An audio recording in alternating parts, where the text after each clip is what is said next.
Okay, as you can see, I've got my gasket made there, and I have it on. This is the material I made it out of. So there's the remnants right there.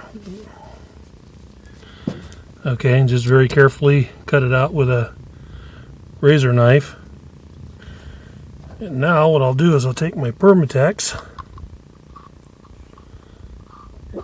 getting most of the liquid off the brush applicator. We just need a little bit. And I'm going to take my finger and separate the gasket a little. Put the brush right down in there. And then just drag it around. Watching it there so I can see I got a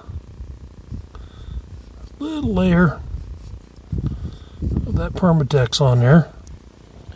Get a little more.